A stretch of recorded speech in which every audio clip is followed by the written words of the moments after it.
Welcome back to the Beyond the Bestseller podcast. I'm your host, Kelly Schuknecht, and today's guest is Linda Magoon, author of Live Free and Hike, Finding Grace on 48 Summits.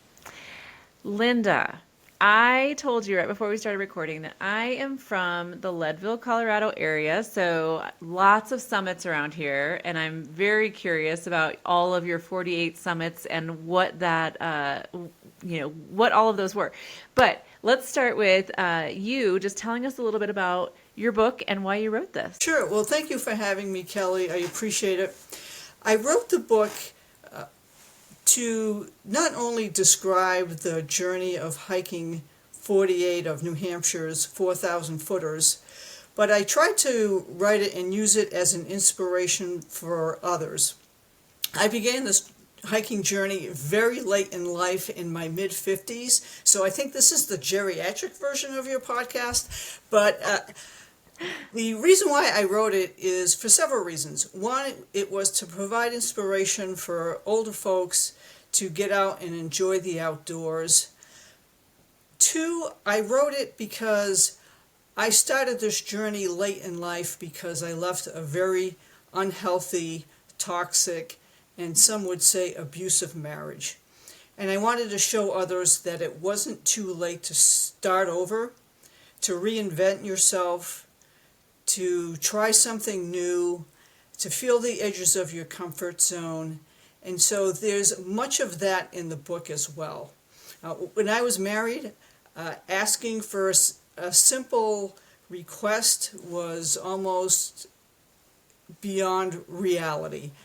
I couldn't do it because my husband was very jealous and insecure, so going out with friends was not an option, or it came with consequences.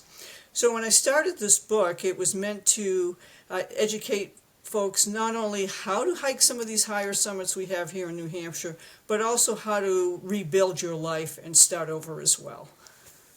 Okay, so all of the 48 summits were in New Hampshire.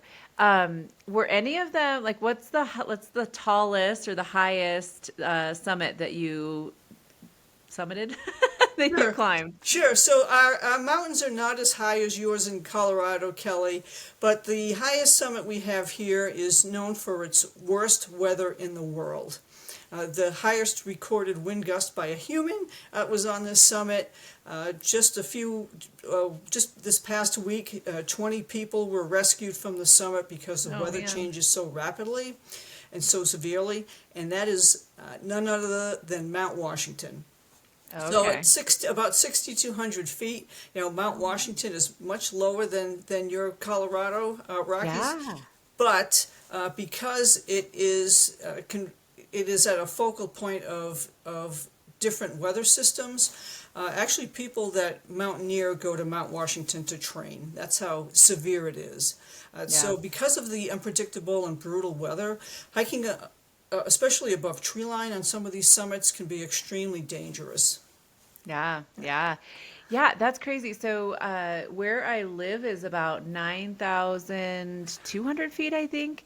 And so we live higher than that, but we're in the mountains, but not on a mountain or anything, Right.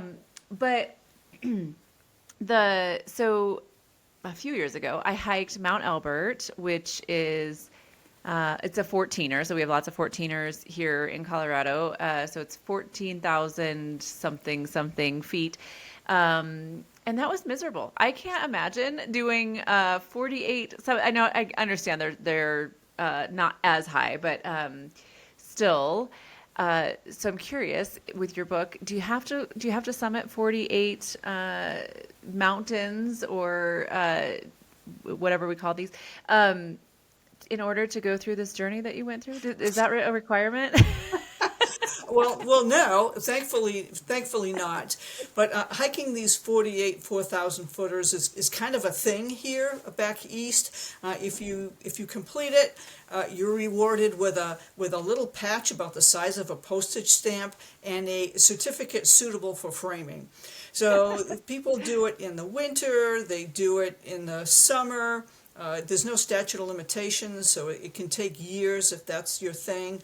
Some people actually hike all of the 48 4,000 footers every month of the year. It's called the grid. So it's actually something. And what makes it so difficult is obviously not so much the elevation, but the elevation gain. So, you're Yeah. starting off at near sea level and you're hiking Yeah. to, like in the case of Mount Washington, you're hiking to 6,000 feet in just 4 miles. I mean, the grade and the incline is just relentless, and Yeah. it can be a mental slog at times, especially on the way down.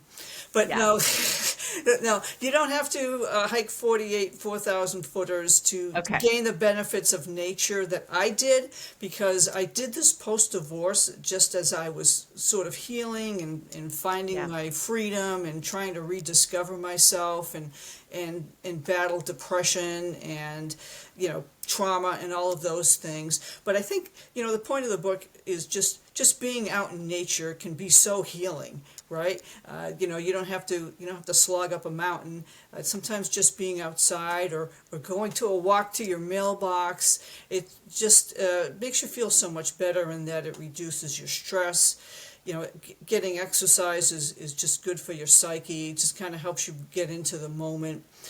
So that was one of the benefits of being in nature. It helped me heal from some traumatic events that happened even after my marriage, and it was so important for me to have this goal, to have this North Star that Yeah. I could focus on when things were just crumbling around my feet. Yeah. Yeah. Yeah. So many thoughts I want to share. So the first thing I want to say is you're absolutely right. Going from sea level to, 6,000 feet or 5,000 feet or whatever those kind of the range of those is, it's actually similar, right? So like I start at about 9,000 feet and go to 14. So it's, similar in like the climb. It's just that you're starting at a lower elevation. But yeah, it doesn't make it any easier because it's hard work climbing those mountains. But also, the premise of the book reminds me of oh my goodness, I cannot think of the name of the book. Well, it was made into a movie. Do you know what I'm talking about? I do. I think it's by Cheryl Strayed, right? Yes. Yes. Wild. Is it Yes, Wild? it is. Very Yes. good. Yep. Okay.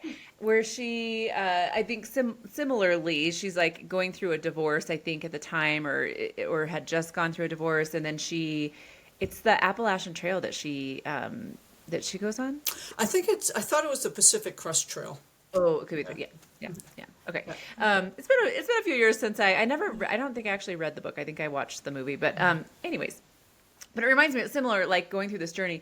Also, I have not been through a divorce, but I was just saying recently how I during a couple of really rough years at work, in the corporate environment, I was just really struggling. I was not happy. I was, and I don't even know that I was identifying what was going on for me, but I was just miserable in my job. And I look back now and I realize that during that time, I chose to train for a marathon, and I did, and I ran it. And I look back now and I realize that probably a big part of why I needed that was the energy release, the getting away, like something to focus my my time, my energy, on. And it wasn't so much about the exercise as just like I needed life outside of work, and that was where I was creating something that was, I don't know, exciting, something interesting, like something just different, right? And so I think that, it doesn't have to be maybe a divorce situation, but maybe it's just whatever it is that you're going through, like putting your mind into something physical like that. For me, it was the marathon. For you, it was climbing 48 summits, 48 mountains. I think that just helps us like get through things it's just a different thought process, a different, anyway, I don't know. I think that was my version of it. It was one and done though. One marathon, probably never doing that again, but I Um, hear you. I hear you, Kelly. Like you mentioned, I think like you ran that marathon to uh, sort of feel the edges of your comfort zone, right? You had never run a yeah. marathon before. It was something new. You had to train for it, even if you probably didn't want to. And that's where the living happens, and that's where the magic happens. And one of my takeaways in my book is that action is rewarded. So if you have this monumental goal, whether it's to run a marathon or to hike some peaks or just to get out and walk 100 yards, it all starts with that tiny first step. And don't worry about how you're going to run 26.2 miles. Just think about what can I do today. If it's raining out, well, maybe I can just train inside. Or I think if you just take that journey, just one tiny step. I mean, that's how I really struggled through some depression after my divorce. My husband had been ex-husband had been arrested for some pretty atrocious crimes, and having to cope with that and deal with that in the media for years afterwards was a struggle, and there were times when I just couldn't even get out of bed. And I thought, well, I, I can't get through the day, but I can put my feet on the floor. Okay, my feet are on the floor, now I can get dressed. And that's how I took some days, was just literally hour by hour or minute by minute. And it's that action that helps you heal, right? I mean, I had a good therapist, I had good friends, I had a good life coach, I had all of the support, but at the end of the day, like running a marathon, you can have a coach and friends and support, but at the end of the day, you're the one that's moving your feet, right? And so, action is rewarded, no matter how small. Yeah, yeah, I love that. Yeah. So, tell me about the writing process with this book. So, you can't write while you're climbing a mountain. So, how did you approach what you were learning during that process with the writing? Did you do all of that and then reflect back on it through your writing, or were you writing during that kind of challenge for yourself? Sure, great question. So I knew I wanted to write some sort of book about hiking these 48 4,000 footers because every hike was so new and fresh to me and felt like such a huge accomplishment.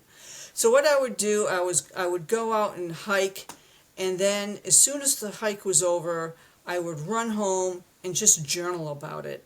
I also took a bunch of pictures, and I would literally have them developed into like real photos on the ride home, just to remind me and serve as sort of a writing prompt. I didn't worry about how it would look in a book. I just wanted to record, what I saw, what I felt, what I heard. Not so much for a book's sake, but for more journaling sake. It was more for me at the time than for a wider audience. And so that's what I would do, because after like 30, 35, 40 of these peaks, they start to blend together. And so, having that journal, those journals to go back to was super helpful in writing the book. Yeah, yeah. Now, were you hiking these by yourself, or did you have people that were coming along with you? Sure. So the majority of the hikes I hiked solo. My biggest challenge in life was that I'd been married to this person for over almost 25 years, and I never told anybody about his insecure narcissistic behavior.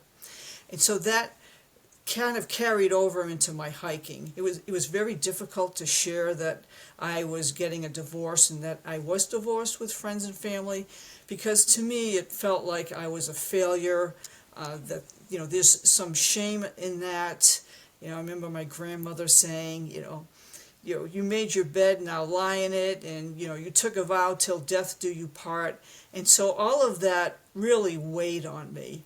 So I had a difficult time telling people about how unhappy I was in my marriage. it was difficult telling people about my divorce, and it was difficult telling people about this kind of crazy goal I had to hike all these mountains in my mid to late 50s when I really didn't have a lot of high summit experience. So to answer your question, I did the majority of them solo, but as I got more confident and started telling people, I did some of the more difficult peaks. Some of these peaks are a good 16, 17-mile hike, a round Wow. trip. And so those, there was some comfort in going with other people. I mean, for safety reasons and that type of thing. So, for me, when I hiked them, Facebook groups I don't think had become a thing at that time. I didn't know about them if there were. And so I would just, if I had a day off and the weather was nice and I was feeling good, I would just go out and hike. And there's some growth in autonomy in that. Yeah. Yeah. Yeah. Now, how long did it take you to do all 48 of them? Yeah, so there's no statute of limitations. So Yeah. I started, it took almost 4 years for me to do it. I Okay. started in 2015 and ended in 2019. Okay. Yeah. Some I Okay. did during the winter. But some of the higher summits I waited until summer when the days were a little bit longer and it was a Okay. little bit Okay. safer. Yeah. So tell me about who the book is for. I mean, you wrote it somewhat for yourself, right? But who benefits the most from reading your story? I mean, I can imagine some of the people who might be attracted to the message and, like wanting to learn about how you got through what you got through, because maybe they're going through something similar. But tell me about the ideal reader for this book. Sure. So I think the ideal reader is a woman probably in midlife or approaching midlife who's at that cusp of, that's a really significant chapter, right? Like when you graduate from high school or college, that's sort of a major turning point in your life. And another turning point in your life is after the kids are grown and you're empty nester, or now you have time to, your time is kind of your own. It's time for you, right? Time to kind of do what you want to do.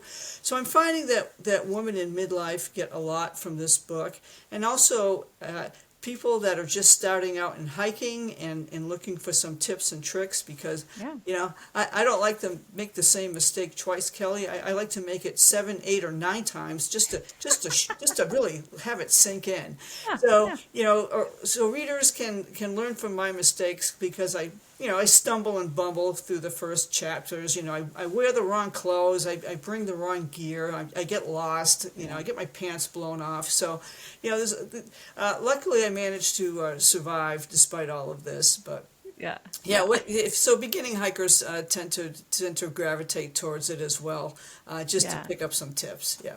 Yeah, that's great. Now, do you feel like from the process of writing this book that you got out of that what you needed? Absolutely, yes. But even more so, I think talking about it, either through podcasts such as yours, or I do book talks here in New Hampshire. I think that has really helped as well, because I think the more you talk about it and the more light you give to shame, the less the less control it has, right? Shame resides in secrecy, and I think writing about it was certainly therapeutic, but certainly talking about it has been helpful as well. Yeah. Yeah. I would imagine that, the process of the climbing all of the mountains, that was one thing, right? And then the getting your story out and sharing that. And I would think that there's a lot of people who maybe are going through similar situations where now they feel less alone, knowing that there's somebody out there who is sharing that story, and it's not just them, because you probably felt pretty alone. I would imagine during those years in your marriage where you weren't telling people what was going on, and Sure. Right, yeah. very, very much so. And my ex-husband was arrested less than a month after less than a year after our divorce, for some pretty horrendous crimes, and there was really no support group for family members or ex-family members of perpetrators, because I wasn't a victim and I wasn't a witness. I didn't testify for the defense. I didn't testify for the prosecution because I had nothing. And that's a really weird place to be in, because you're kind of in purgatory. You're kind of in no man's land. And there was just no support. I just looked and couldn't find anything. And so hiking became as a form of therapy for me, and it was meditative. And after you're hiking 6, 7, 8, or 9 miles, that monkey chatter in your head just goes away, because you're focused on the next step, or climbing over this outrageous cliff that requires 2 hands to negotiate. And so that was part of the journey as well. It was coping with this tremendous grief and shame and sadness that that I was associated with somebody so infamous. Yeah. So you said that, I was going to ask that question. You said that he was arrested a year after your divorce. I was wondering if the arrest led to the divorce. Like that was kind of your final, like, I get to walk away. But no, you had already made the decision to leave before anything had happened, or anything came out. So tell me about that. Like, how did you make the decision to leave after almost 25 years? Yeah, that's a great question, because that happens a lot in domestic violence circles, is why didn't you leave sooner? And it's a complex... I'm not shaming in any No. way. I come from a background, and I used to work in a domestic violence shelter. There you go. But I'm curious about your thought process around that, because, almost 25 years, you were dealing with a lot of stuff, right? Like, so what did trigger you to finally say that enough is enough? Right. So what finally triggered me was that I was getting, as you get older, as you find when you get older, you find that time is becoming more precious. But really, I had threatened divorce a few times, and never went through with it, because the paperwork was over. I'm not kidding. The paperwork was overwhelming. I just couldn't imagine. It was just easier to stay with the devil you know.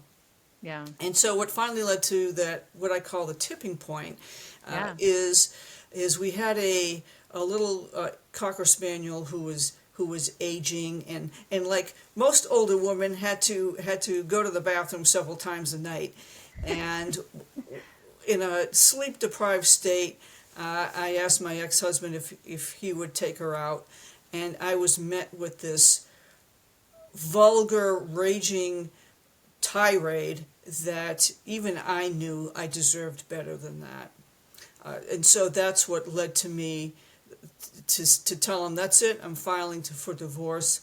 And what I ended up doing is, a few days later, ended up meeting with a crisis counselor where I work, and she in turn hooked me up with a therapist, and I went in to that therapist's office knowing that I wanted to leave, and so we plotted how that would look like and how I would tell them and that type of thing. So once I made that decision, action is rewarded. I mean, that was it. I was on my way, and there was absolutely no turning back. I never thought about returning at all.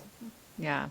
That's interesting. I had another guest on who mentioned a similar thing, where at work there was a resource for people to reach out to in a situation like that. And I don't know what they called. I don't know what they call that, or what types of workplaces have that, but that is good information to share, that if you're working in a large company, that maybe there are resources for you, people that you can reach out to.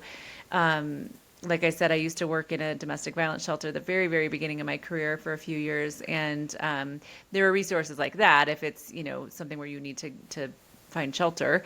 But sometimes it's not that clear cut. It's just, I need help getting out of this situation. And, Sure. you know, the finances, the emotional thing, if you have kids involved, I mean, there's just so many things that just make it challenging, right? Right.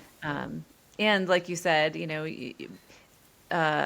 in your situation, maybe there wasn't physical abuse. So sometimes it's hard to even identify what's going on, or to label it, or to know that what's happening is abuse, you know, when it's not a clear, like, I don't have a bruise. Is it abuse? You know? And, you know, there are people out there that you can talk to. So I just want to make that point, Linda, because that was a great thing that you mentioned, that you had that resource available. So Linda, we will, I will link to the show notes we'll link to the book in the show notes. How else can listeners or viewers learn more about you and kind of connect with you online? Sure. So, yeah, thanks for the opportunity, Kelly. They can connect with me through my website, and I thought of this one all by myself. It's lindamagoon.com. And you can follow me on Facebook. This one's a little bit more harder. It's Linda Kulig, Kulig, Magoon. On Facebook, you can follow me. My full name is on the book cover, so if Kulig is a challenge to pronounce or spell, no worries. You can hop over to my website and follow me from that website link as well. And you mentioned Book Talk, so I'm a TikTok fan, so I will be connecting with you there as well. All right, thank you so much. Thanks, Linda. Thanks for coming on and sharing your story and your incredible journey. I think it's amazing. So thank you so much for sharing that. Thank you. Looking for a community of women writers to support and inspire you on your journey? Join the Author Power Circle. Connect weekly with fellow authors, stay accountable, and move your book forward in an encouraging community. Learn more at kellyshuckneck.com.